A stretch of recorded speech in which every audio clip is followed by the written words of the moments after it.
Morning, guys. I hope you guys are having a good day. I'm Dr. Boyce Watkins from Your Black World, the Black Business School, and I wanted to come in for a second on the Black Financial Channel and also Dr. Boyce TV to talk to you guys real quick about something that came to mind that I thought could be beneficial to anybody in here who is thinking about money on any level.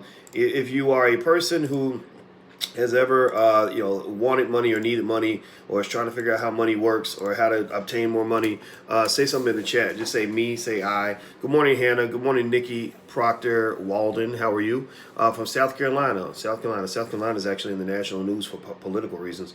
Good morning, Larry and Miss Time. Yeah, let me know.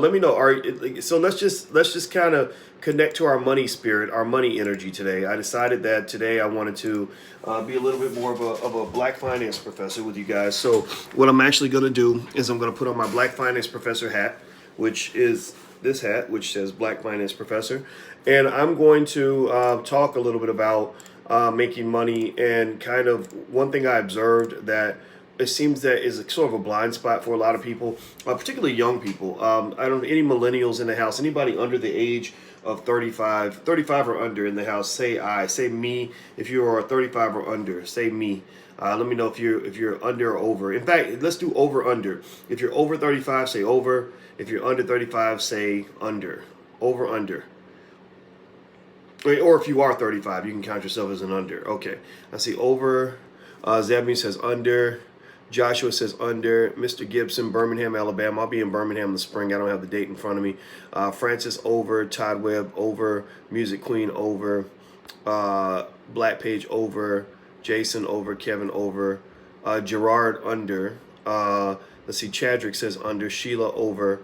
Okay, I see some overs and some unders. All right, so it's okay. I mean, this is good advice for any age. And even if you're over 35, you can not only apply the advice, but you actually are in the position most likely to have a young person that looks to you for information and advice. So you can actually connect to the under, whether you're over or under. And so I'm having this conversation because I really kind of wanted to help those of you who are a little bit confused about the money thing. Here's one of the biggest things that exists in this world that just doesn't make any sense to me. You guys know I teach, like finance is my thing. And, I see so many economic problems in the black community. I see so many of us in the black community that don't feel like we are where we want to be economically. But if you think about it, give me a yes or no. Give me a yes or no. In your life, have you ever, in the public school system or at college, some of you are, $50,000, $100,000 in debt from going to college. Has anybody in this room, give me a yes or no, have any of you ever taken a class where the focus on the class was to make money? Has anybody in here ever taken a class on how to make money? Anybody? Give me a yes or no.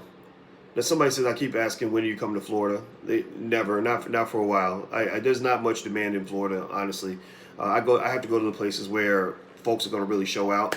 If it can't be at least 100 people or 200 people there, then we can't really do an event there. But we do lots of digital events you can go to, you can attend. Also, if you get on an airplane, our events are worth it. People that fly to our events are actually very happy, always happy that they did it.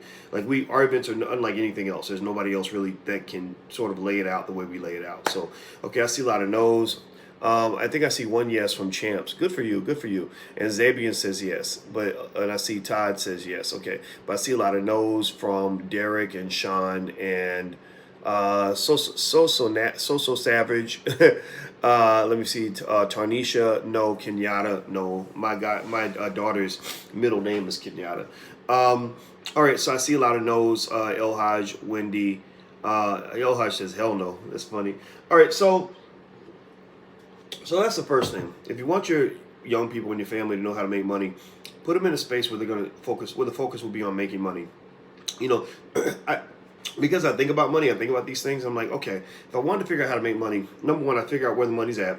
Number two, I figure out a plan to get it. Number three, I'd execute that plan. Then four, I'd actually execute a plan to protect it. Those are the 4 steps to wealth in capital creation. Figure out where it's at, make a plan, execute the plan, protect your shit. You got to protect your money. When you get money, people are going to try to take it. If you can't protect it, somebody will take it. Now, here's a couple things in terms of blind spots that I've seen, and I'll share this with you real quick.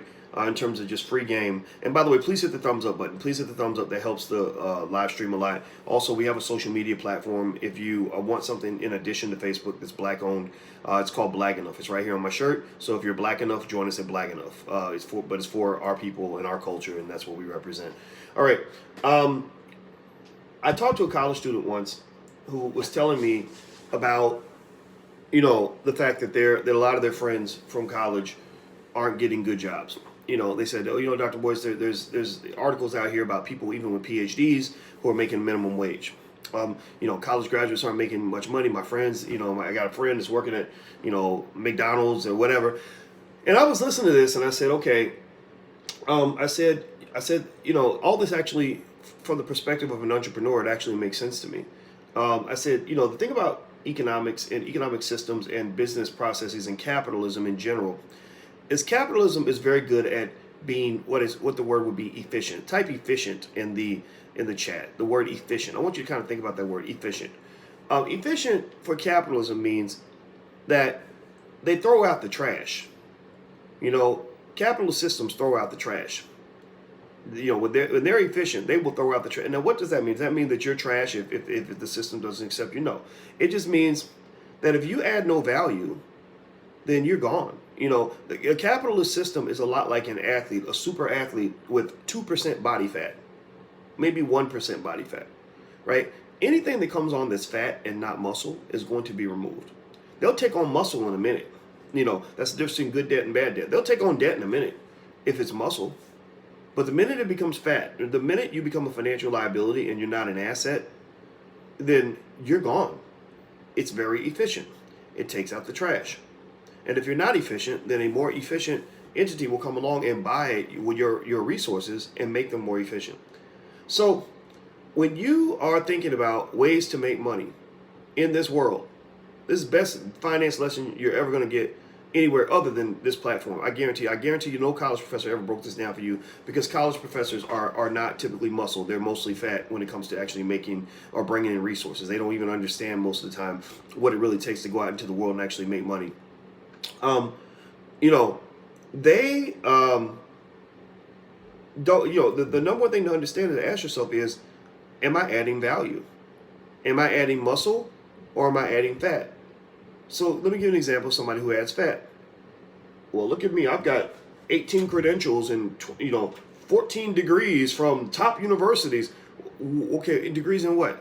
Well, I studied English literature in undergrad, and I got my master's degree in history, and I'm working on my doctorate in sociology, and so I'm very smart, so I deserve to make a lot of money because I have all these degrees. Doesn't mean English literature is a bad field. Doesn't mean history is a bad field. Doesn't mean sociology is a bad field. I'm marrying a social worker.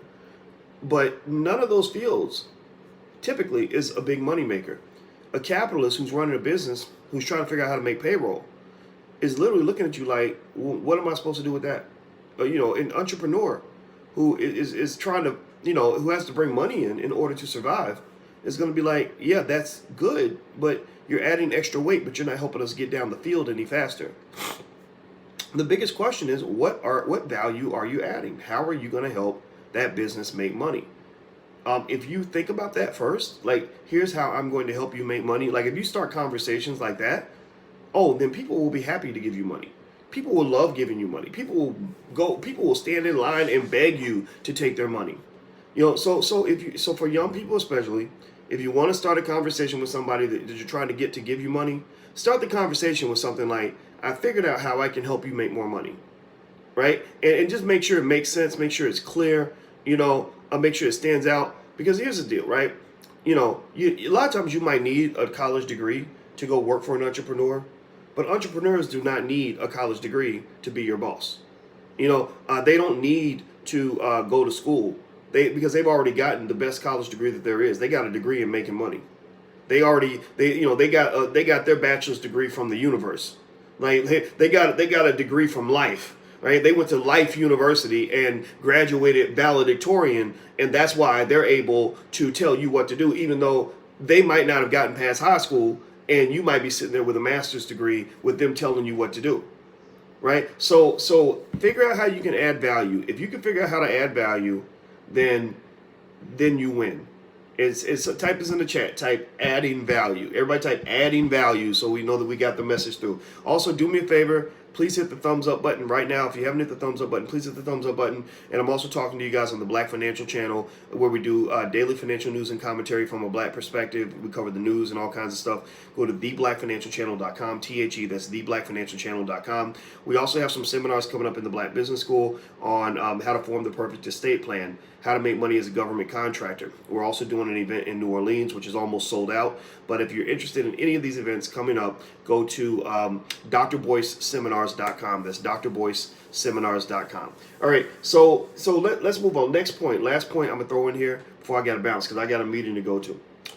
There's a concept that I actually coined literally this morning. This literally came to me. See, sometimes God sends me stuff through the back channels of the subconscious mind, and I just rely on it because I think about this stuff enough. If you obsess over something enough, then eventually you become hardwired into it. It's almost like your child. Like, you know how mothers obsess over their children, so they just kind of instinctually know, like, oh yeah, he's probably hungry right now, or yeah, oh, his toe hurts. Oh, I bet that's what it is. It's his toe, right? You know what I mean? It's a newborn baby, but you know that it's the toe. It's not the ankle, right? Well, I'm the same way with finance, right? So this term that I coined today is one that I'm going to refer to as economic empathy. Economic empathy.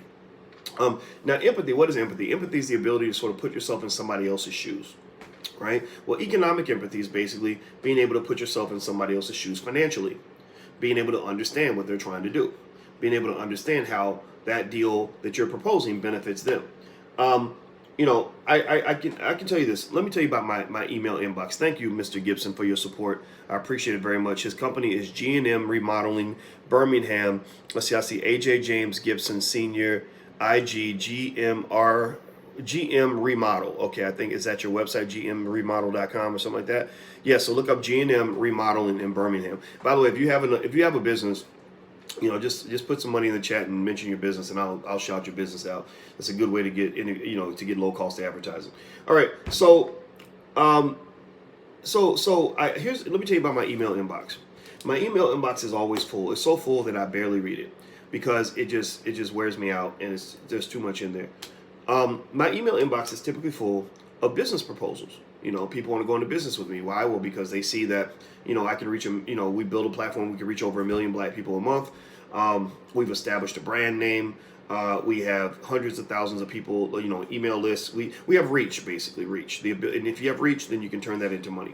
So I get lots of people, you know, who want to do business. Hey, Doc, I got a proposal for you. Hey, Doc, I'd like to do a partnership with you. Hey, Doc, you know, and I want to hear all this, but I can't receive all this, right? Because doing business with somebody is a lot like having sex with them, and you can't just be a big economic hoe. Like, you can't be sleeping with everybody, because when you sleep with somebody, you know how it is. You're exchanging energies. Somebody might get pregnant. Somebody might get raped. You know, like, all these things that can happen during sex can kind of happen in business. It's not the same thing, of course, right? And you can't compare anything to rape, of course. But you can use terms like harassment, assault, etc. And I can think of business examples where I've gone through this, right? So you can't sleep with everybody. You got to pick and choose, right? Well, here's the thing. A lot of times I'll see proposals from people where it's very, very abundantly clear how they're going to make money. It's 100% clear. My manager reviews all my proposals, and she says, yeah, it's real clear to them. They've made it real clear how they're going to benefit. We can see clearly how they're going to make money, but they don't even mention anything about how you're going to make money. You know, and what I think about with that is I think about that as economic empathy. A lack of economic empathy. You know, they didn't start the conversation by saying, you know, here's how we can benefit, but here's how you can benefit. Here's how, you know, yeah, we're going to make our money, but here's how you're going to make your money. Because the truth of the matter is that, you know, if you're an upstart, if your business is just getting off the ground, and you come to me with an idea with no money, no time you've put into it, nothing's built, no infrastructure. Then you're basically saying, hey, Doc, here's a whole bunch of work we want you guys to do, and we're going to share the money with you. Well, if I'm an established entity, if I've already spent 10 years, 12 years doing all this work, building an infrastructure, I don't want to do that. I don't want to start all over again. I'm not trying to go to ground zero again and start with nothing and then spend another 5 years trying to build something up. So a lot of times, you know, you like to work with people that have something they're bringing to the table. Maybe they're bringing a bunch of capital to the table. We got $50,000 we're ready to put into this.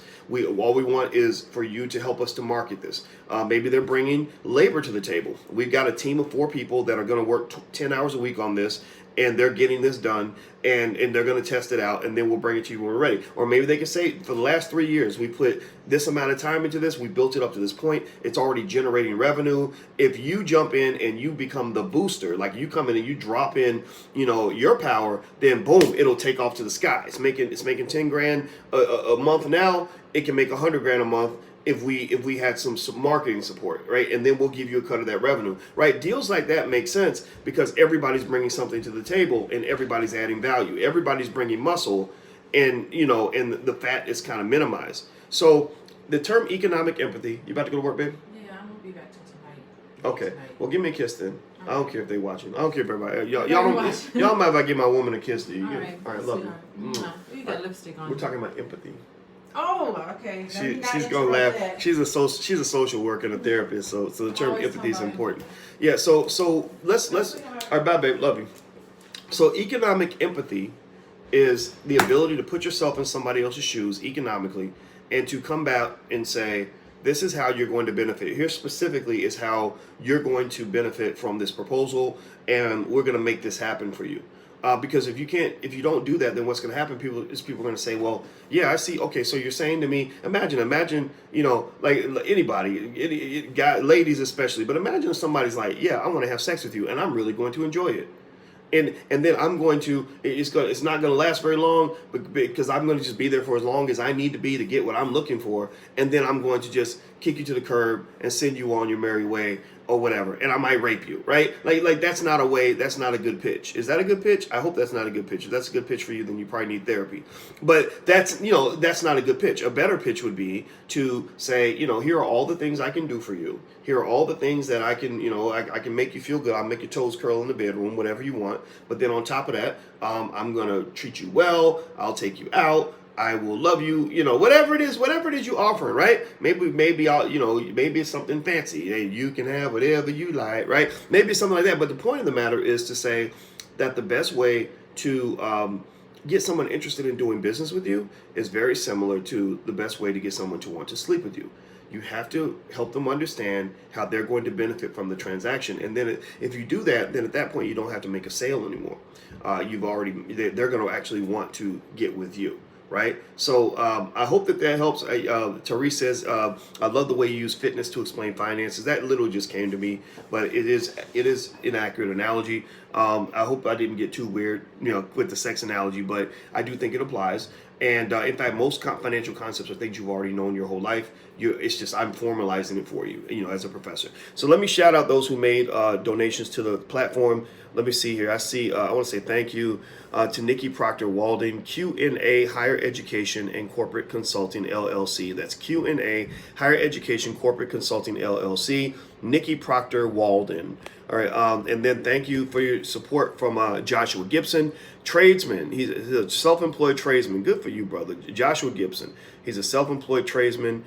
And I think trades are just the best ever, So don't overlook the trades, man, because I know I paid my plumber enough money to fund NASA for a year. I'm telling you that. So anyway, I'm gonna go hit the thumbs up button. Please hit the thumbs up button. Hit the share button. Hit the subscribe button. Also, don't forget, pretty soon we have lectures and really great events online for estate planning if you want to plan your estate and make sure that you are good in that area. You can also learn how to make money as a government contractor. And we have an event in New Orleans coming up, and then we have other events coming up in DC. I'm trying to get Dr. Claude Anderson to join me in DC in February, etc. So go to drboyceseminars.com if you want to find out about our events. That's drboyceseminars.com. And if you want your children to get started in our Black Business School for Children, you can go to blackmillionairesoftomorrow.com. That's blackmillionairesoftomorrow.com. All right, guys. So let's see. I think somebody else make a donation real quick. Let me see if I caught everybody. Okay, I got everybody. Good. All right, guys. I got to run. I got a meeting I'm late for. So you guys have a good day. And my manager's email address is manager@boycewatkins.com. But just if you send her an email at manager@boycewatkins.com, just make sure you're quick to the point, and again, you apply some of what I just said about, economic empathy and kind of understanding, like, our time is limited, our staff is small. So if the email's too long, or you don't get to the point, or there's no mutual benefit that's 100% clear, or it's not a solid thing that's already sort of moving along, she's probably not going to be able to respond. Okay, so I just want to make sure I state that clearly so that everybody kind of gets it. If we're not ignoring you, it's just we get so much stuff, we can't keep up with everything a lot of times. All right, guys, so I'm out of here. Have a good day. I'll see you soon. Take care. Peace.